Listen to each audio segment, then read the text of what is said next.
আসসালামু আলাইকুম viewers, welcome to my channel শমিজ ডেলিকেসি। আজ আপনাদেরকে ট্র্যাডিশনাল পদ্ধতিতে শাহি চিকেন কোরমা বানিয়ে দেখাবো। এই কোরমাটি খেতে খুবই মজার আর রান্নার পদ্ধতিও খুবই সহজ। চলুন শুরু করা যাক। চুলাতে একটি কড়াই বসিয়ে গরম করে নিয়েছি। এখন এতে দিয়ে দিচ্ছি বেরেস্তা ভাজা তেল। বেরেস্তা ভাজা তেলে কোরমা কিংবা রোস্ট রান্না করলে এর স্মেল এবং টেস্ট দুইটাই অসাধারণ হয়। 2টা মুরগির কোরমা তৈরির জন্য আমি এখানে হাফ কাপ পরিমাণ তেল দিয়ে দিয়েছি। আরও দিয়ে দিচ্ছি হাফ কাপ পরিমাণ ঘি। তেল এবং ঘিয়ের মিশ্রণ গরম হয়ে গিয়েছে। এখন আমি এখানে দিয়ে দিচ্ছি 3টি তেজপাতা। এখন দিয়ে দিচ্ছি 4-5টি এলাচ। এলাচগুলো আমি ফাটিয়ে নিয়েছি। 2 টুকরা দারচিনি, 4-5টি লং দিয়ে দিচ্ছি, আর 4-5টি কালো গোলমরিচ।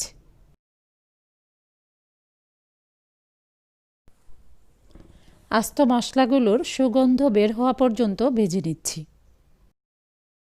মশলাটা ভাজা হয়ে গিয়েছে। এখন আমি এতে হাফ কাপ পরিমাণ পেঁয়াজ কুচি দিয়ে দিচ্ছি।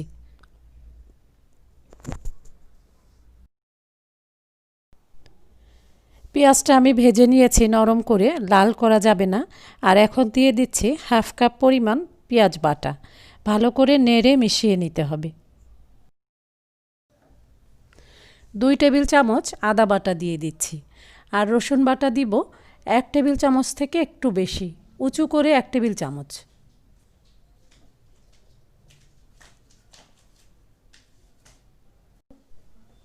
আদা রসুন বাটা খুব ভালোভাবে কষিয়ে নিতে হবে, যেন এর কোনো রকম কাঁচা গন্ধ না থাকে।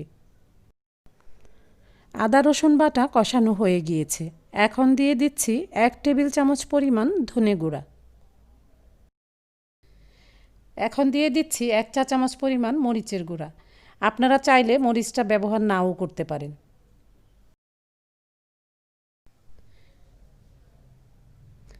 নেড়ে চেড়ে মিশিয়ে 4 ভাগের 1 কাপ পরিমাণ পানি দিয়ে দিচ্ছি। এখন ভালোভাবে এই পানি দিয়ে মশলাটা কষিয়ে নিব।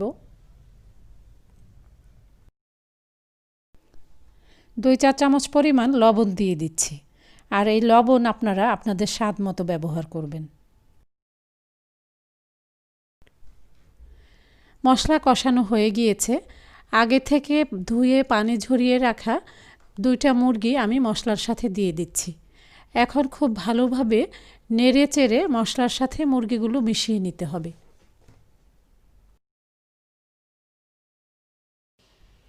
নাড়াচাড়া করে এখন আমি এটা 10 মিনিটের জন্য ঢেকে রান্না করব।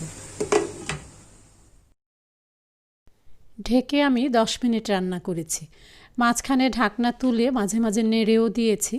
দেখুন মাংসটা সুন্দর কষানো হয়ে গিয়েছে। এখন আমি এর সাথে দিয়ে দিচ্ছি 1 টেবিল চামচ পরিমাণ পোস্তদানা বাটা। আরও দিয়ে দিচ্ছি 4 ভাগের 1 কাপ পরিমাণ বাদাম বাটা। এখানে কাজু, পেস্তা এবং কাঠবাদাম সম পরিমাণে বেটে নিয়েছি।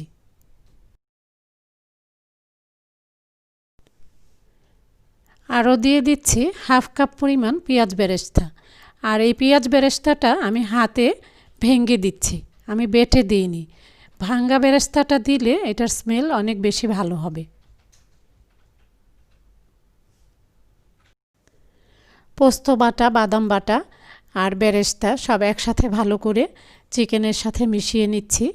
এটাকে এখন আবার ভালোভাবে কষিয়ে নিব। কোরমাতে অনেকে টক দইয়ের ব্যবহার করেন, কিন্তু অথেন্টিক ট্র্যাডিশনাল যে কোরমা সেখানে টক দইয়ের ব্যবহার নেই। আমি এই কোরমাটা সম্পূর্ণই দুধ দিয়ে রান্না করব। ঢাকনা ছাড়াই চিকেনগুলো আমি নেড়ে চেড়ে কষিয়ে নিয়েছি। এখন এর সাথে যোগ করব 1 লিটার পরিমাণ লিকুইড দুধ। আর এই দুধটা আমি আগে থেকে জাল দিয়ে একটু ঘন করে রেখেছি। দুধটা দিয়ে দিচ্ছি।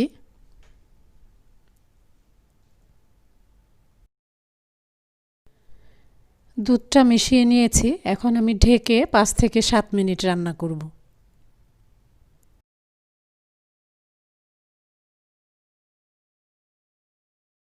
8 মিনিটের মতো রান্না করেছি, ঢাকনাটা তুলে নিচ্ছি। এই সময়ের মধ্যে আমি মাঝখানে নেড়েও দিয়েছি। কোরমাটা অলমোস্ট হয়ে এসেছে, দেখুন একটু মাখা মাখা হয়েছে, ঝোলটা কমে এসেছে। এখন 5-6টি কাঁচামরিচ দিয়ে দিচ্ছি। কাঁচামরিচের মাথাটা আমি একটু কেটে দিয়েছি যাতে কাঁচামরিচের স্মেলটা সুন্দরভাবে বের হয়। আর দিয়ে দিচ্ছি 1 চা চামচ পরিমাণ গরম মশলার গুঁড়া। আর দিচ্ছি 1 টেবিল চামচ পরিমাণ ঘি। এখানে আপনারা চাইলে গোলাপ জল, কেওড়া জলও ব্যবহার করতে পারেন, আমি আজকে ব্যবহার করিনি। আর এই পুরো রান্নাটা আমি দুধ দিয়ে করেছি, এজন্য কোনো চিনিও ব্যবহার করিনি, কারণ দুধেরও একটা আলাদা মিষ্টি ভাব আছে। এখন আমি এই কোরমাটা ঢেকে 10 মিনিট দমে রাখবো। এই সময়ে আঁচটা একদম নিভু নিভু থাকবে। ফিরে এলাম 10 মিনিট পর। কোরমা থেকে অনেক সুন্দর স্মেল বের হয়েছে, আর এটা এখন খাওয়ার জন্য একদম রেডি হয়ে গিয়েছে। আমি এখন চুলাটা বন্ধ করে দিচ্ছি। তো দেখে নিলেন কিভাবে ট্রেডিশনাল ওয়েতে শাহি চিকেন কোরমা তৈরি করতে হয়। বাসায় অবশ্যই ট্রাই করবেন, আর ট্রাই করলে কেমন হলো কমেন্টে আমাকে জানাবেন। আর ভিডিওটি যদি ভালো লেগে থাকে প্লিজ বেশি বেশি করে শেয়ার করবেন, এবং এরকম আরও রেসিপি পেতে আমার চ্যানেলটি সাবস্ক্রাইব করে রাখবেন প্লিজ। সবাই খুব ভালো থাকবেন। আজ এখানেই